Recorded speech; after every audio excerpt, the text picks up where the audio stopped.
Hello everyone, स्व अध्ययन पर स्वागत है। आज हम कक्षा 7वीं मिठाई वाला पाठ के प्रश्नोत्तर अध्ययन करेंगे।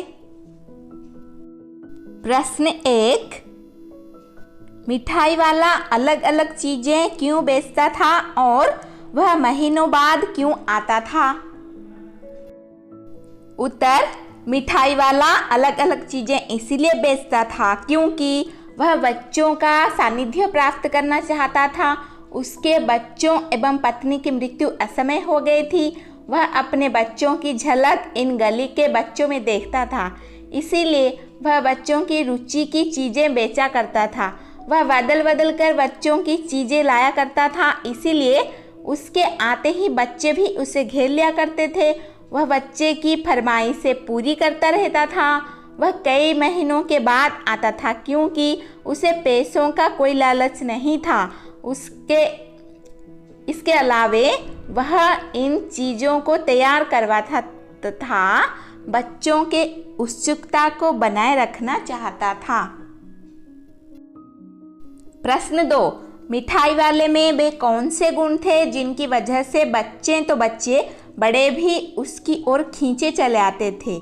उत्तर, मिठाई वाले का मधुर आवाज़ में गा गा कर अपनी चीज़ों की विशेषताएं बताना, बच्चों की मनपसंद चीज़ें लाना, कम दामों में बेचना, बच्चों से अपनत्व दर्शाना आदि ऐसी विशेषताएं थी। बच्चे तो बच्चे बड़े भी उसकी ओर खींचे चले आते थे। प्रश्न 3, विजय बाबू एक ग्राहक थे और मुरली वाला एक विक्रेता। दोनों अपने अपने पक्ष के समर्थन में क्या तर्क पेश करते हैं? उत्तर, विजय बाबू एक ग्राहक थे जबकि मुरली वाला एक विक्रेता। दोनों ने मोल भाव के लिए अपने अपने तर्क दिए। विजय बाबू ने अपने पक्ष में यह तर्क प्रस्तुत करते हुए कहते हैं, फेरी वाले की झूठ बोलने की आदत होती है। देते हैं सभी को 2-2 पैसे में, पर एहसान का बोझ मेरे ऊपर लाद रहे हो। इसके विपरीत मुरली वाले ने अपना तर्क प्रस्तुत करते हुए कहा, ग्राहक को वस्तुओं की लागत का पता नहीं होता। उनका दस्तूर होता है कि दुकानदार चाहे हानि उठाकर वस्तु क्यों न बेचे, पर ग्राहक यही समझते हैं कि दुकानदार उन्हें लूट रहा है। प्रश्न 4, खिलौने वाले के आने पर बच्चों की क्या प्रतिक्रिया होती थी? उत्तर, खिलौने वाले के आने पर बच्चे खुश हो जाते थे। बच्चे अति उत्साहित हो जाते थे। उन्हें खेलकूद भूलकर अपने सामान, जूते, चप्पल आदि का ध्यान नहीं रहता। वे अपने अपने घर से पैसे लाकर खिलौने का मोल भाव करने लग जाते थे। खिलौने वाला उनका मनचाहा खिलौने दे देता था और बच्चे उन्हें लेकर काफ़ी खुश हो जाते थे। बच्चे खुशी से पागल हो जाते थे। प्रश्न 5, रोहिणी को मुरली वाले के स्वर से खिलौने वाले का स्मरण क्यों हो आया? उत्तर, रोहिणी को मुरली वाले के स्वर से खिलौने वाले का स्मरण इसीलिए हो आया क्योंकि खिलौने वाले की तरह ही उसकी आवाज़ जानी पहचानी थी। खिलौने वाला भी इसी प्रकार मधुर स्वर से गाकर खिलौना बेचा करता था। मुरली वाला ठीक उसी तरह ही मीठे स्वर में गाकर मुरलियाँ बेचा करता था।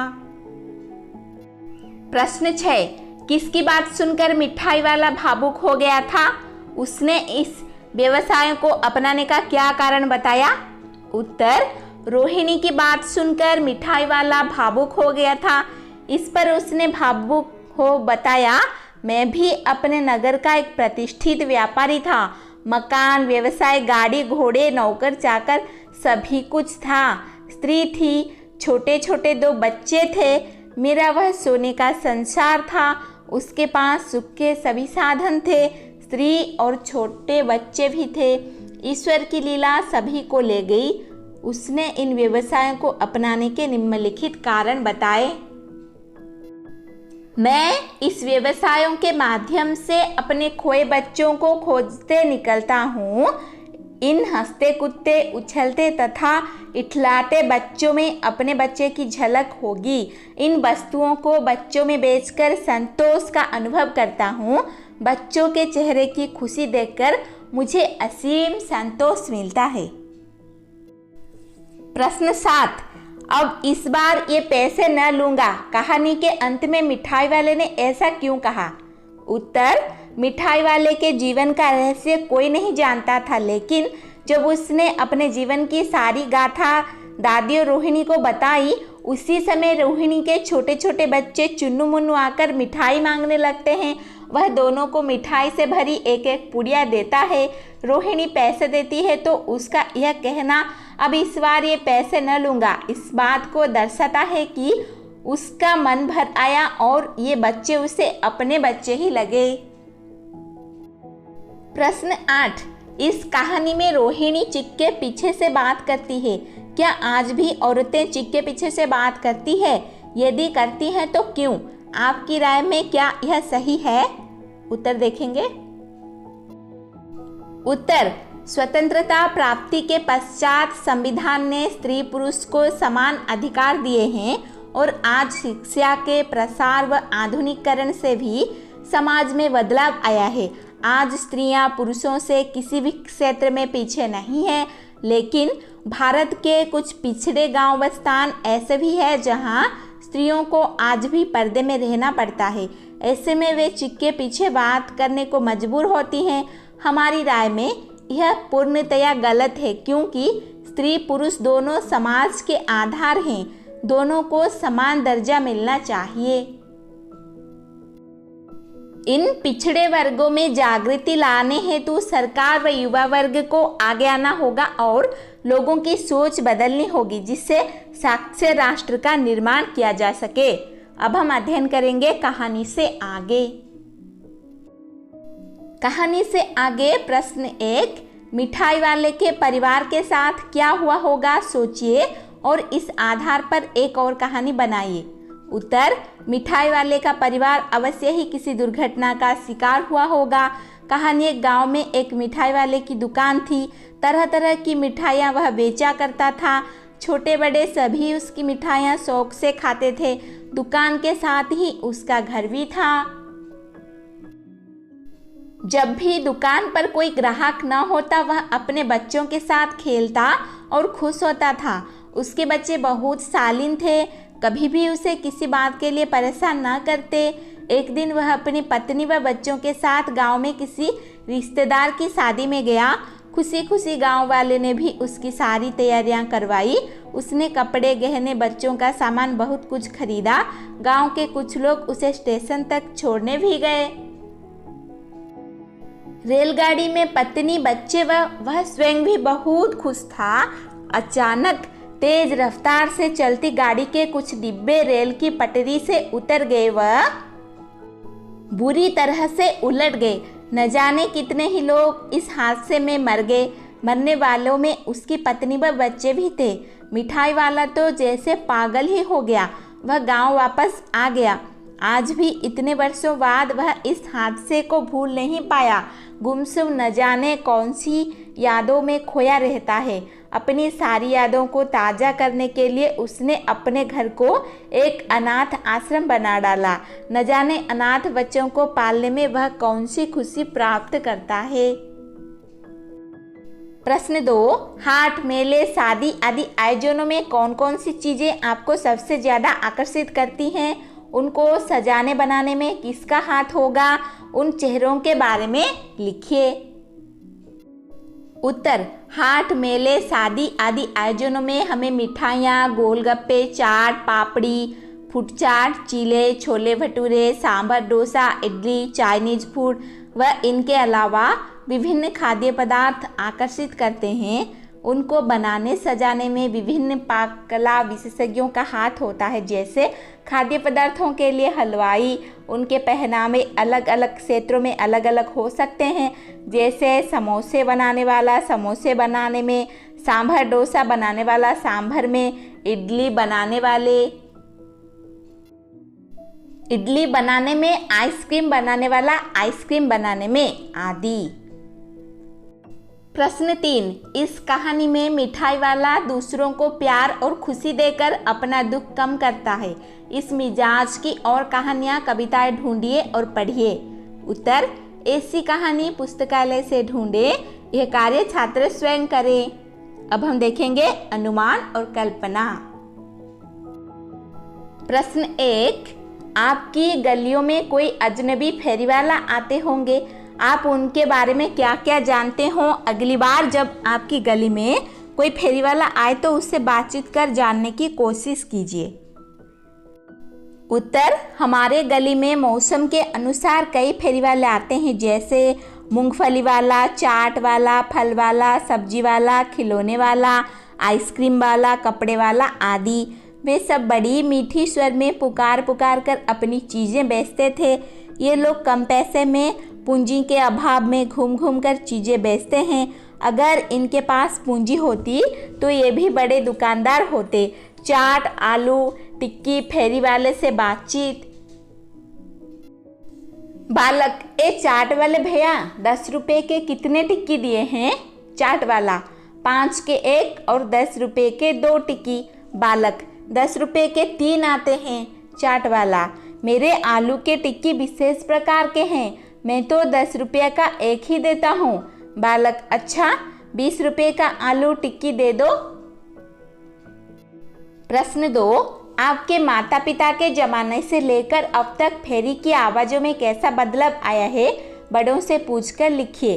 उत्तर, हमारे माता पिता के ज़माने के मतलब उस ज़माने में प्रत्येक वस्तुएं फेरी वाला ही बेचने आया करता था। वह मधुर स्वर में गा गा कर अपना सामान बेचा करते थे। फेरी वाला प्रायः सभी तरह की वस्तुएं लाया करते थे, लेकिन आजकल फेरी वालों की संख्या में काफ़ी कमी आ गई है। लोग प्रायः ब्रांडेड सामान खरीदना पसंद करते हैं, अतः वे अधिकतर दुकानों से सामान लेते हैं। फेरी वाले पहले की तरह मधुर स्वर में गाते हुए नहीं चलते हैं, अब उनके मीठे स्वर में कमी आ गई है। प्रश्न 3, आपको क्या लगता है वक्त के साथ फेरी के स्वर कम हुए हैं? कारण लिखिए। उत्तर, यह सही है कि वक्त के साथ फेरी के स्वर कम हुए हैं, क्योंकि लोगों की रुचि फेरी वालों से सामान खरीदने में कम होती जा रही है। अब हम देखेंगे भाषा की बात। भाषा की बात। प्रश्न 1, मिठाई वाला बोलने वाली गुड़िया ऊपर वाले का प्रयोग है। अब बताइए कि वाला से पहले आने वाले शब्द संज्ञा, सर्वनाम, विशेषण आदि में से क्या है? ऊपर लिखे वाक्यांशों में उनका क्या प्रयोग है? उत्तर देखेंगे। उत्तर, मिठाई वाला शब्द संज्ञा है तथा बोलना क्रिया। मिठाई वाला शब्द विशेषण है, जबकि बोलने वाली गुड़िया में गुड़िया संज्ञा है, जबकि बोलने वाला शब्द विशेषण है जो गुड़िया की विशेषता बता रहा है। प्रश्न 2, अच्छा मुझे ज़्यादा वक्त नहीं, जल्दी से 2 ठो निकाल दो।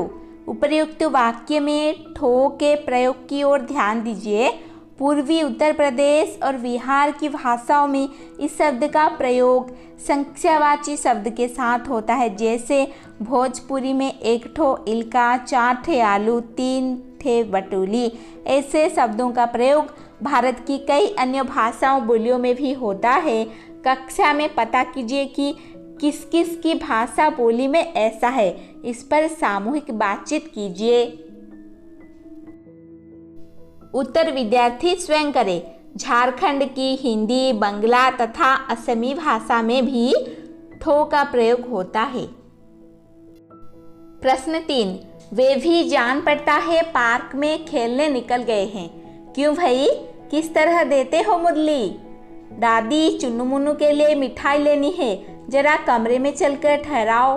भाषा के प्रयोग आजकल पढ़ने सुनने में ही नहीं आते, आप ये बातें कैसे कहेंगे? उत्तर, लगता है वे भी पार्क में खेलने निकल गए हैं। भैया, इस मुरली का मूल्य क्या है? दादी, चुन्नू मुन्नू के लिए मिठाई लेनी है, जरा जाकर उसे कमरे में बुलाओ। इसके बाद हम अध्ययन करेंगे कुछ करने को। प्रश्न 1, फेरी वालों की दिनचर्या कैसी होती होगी? उनका घर परिवार कहाँ होगा? उनकी जिंदगी में किस प्रकार की समस्याएं और उतार चढ़ाव आते होंगे? यह जानने के लिए 2-2 के समूह में छात्र छात्राएं कुछ प्रश्न तैयार करें और फेरी वालों से बातचीत करें। प्रत्येक समूह अलग अलग व्यवसाय से जुड़े फेरी वालों से बात करें। उत्तर देखेंगे। उत्तर, फेरी वाले का जीवन काफ़ी कठिन होता है। वह सुबह से शाम तक गलियों में चक्कर लगाते रहते हैं। उनका घर परिवार उनसे अलग गांव या दूसरे शहर में होता है या किसी छोटी कॉलोनियों में। उनके जीवन में अनेक समस्याएं आती होंगी, जैसे पूरा सामान न बिकना, सामान का खराब हो जाना या सड़ जाना, तबीयत खराब होना, अधिक बारिश होने पर या अधिक गर्मी पड़ने से घर से बाहर ना निकल पाना। कभी कभी इन्हें खरीद से कम में भी माल बेचना पड़ता है, जिससे कि उनका मूलधन डूब जाए। इस प्रकार की और भी कई समस्याओं का सामना करना पड़ता है। प्रश्न 2, इस कहानी को पढ़कर क्या आपको यह अनुभूति हुई कि दूसरों को प्यार और खुशी देने से अपने मन का दुख कम हो जाता है? समूह में बातचीत कीजिए। उत्तर, हाँ, फेरी वाले के जीवन से इस बात का पता लगता है कि दूसरों को प्यार और खुशी देने से दुख कम हो जाता है। जैसे मिठाई वाले के बच्चे और पत्नी की मृत्यु के बाद वह दूसरे बच्चों को जब उनकी पसंद का सामान ला कर बेचता तो उनके चेहरे पर खुशी की लहर देखकर उसे संतोष, धैर्य और सुख की अनुभूति होती थी। वह उन्हीं में अपने बच्चों की झलक देखता था। इसीलिए कहा भी है कि दुख बांटने से कम होता है। प्रश्न 3, अपनी कल्पना की मदद से मिठाई वाले का चित्र शब्दों के माध्यम से बनाइए। उत्तर, मिठाई वाला मीठा स्वर, लंबा दुबले पतले शरीर, भूरी भूरी आंखें, सिर पर टोकरी, पैरों में चप्पल, पैजामा कुर्ता पहने, कंधे पर गमछा लिए चलता होगा। वह सिर पर पगड़ी बांधता होगा। उसके कंधों पर फेरी का सामान होता होगा, जिसमें खट्टी मीठी स्वादिष्ट सुगंधित गोलियां होंगी। जब वह मीठी स्वर में आवाज़ लगाते हुए गली में आता होगा तो बच्चे दौड़कर उसे घेर लेते होंगे। धन्यवाद। ऐसे ही वीडियोस देखने के लिए चैनल को सब्सक्राइब कीजिए और नोटिफिकेशन पाने के लिए बेल आइकन को दबा दीजिए।